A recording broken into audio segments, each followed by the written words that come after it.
Today, for the shielded metal arc welding electrode, we'll be going over the position. What position do we use different rods in? It says it on the rod, and I'll explain where it says it and what it means.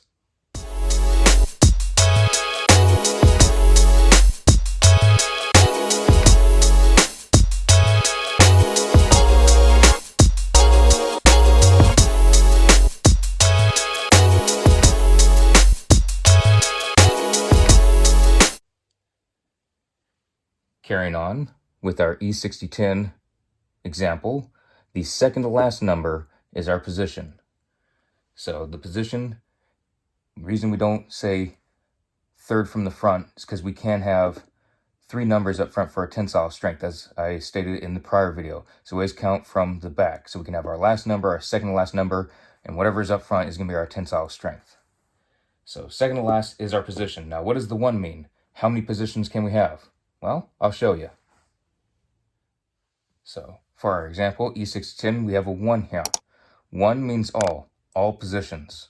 No matter what position you're in, you can use it because it has the 1 in it. Our 2, if that 1 were a 2 instead of where the 1 is, that is a flat and horizontal fillet weld. If you don't know what a fillet weld is, we'll be going over that when we're doing our blueprint videos. But if you have a 2, it can only be used flat and horizontal fillet positions. So number 3, we don't use 3 anymore. 3 used to be up there, but manufacturers don't have 3 anymore. It used to, and it was used for flat welds only. Only flat, that's the only position you could do with it, but it's no longer used. If you're only going to do flat, you just use 2, which is the flat and horizontal fillet.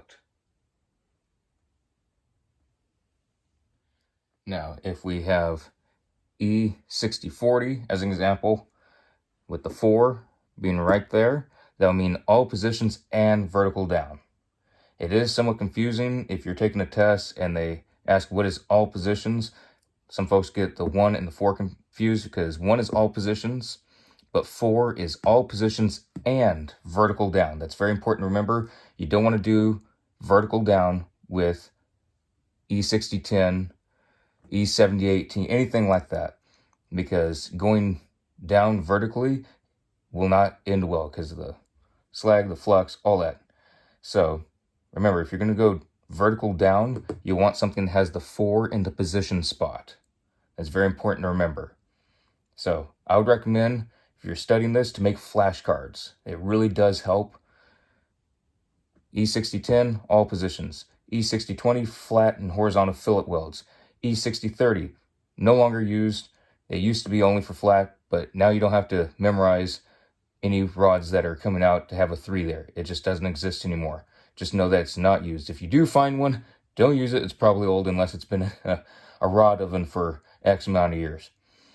And if you have E6040, as example, all positions and vertical down, remember, don't confuse the 1 and the 4. If you have E6010, you cannot do vertical down. That's if you have a 4 there. Just remember that, and I recommend making flashcards. We're going to be moving on to the last digit in our E6010. That's current, coating, penetration, and manipulation. That will be in the next video. I'll see you all there. Stay safe on the job site. See you all in the next video.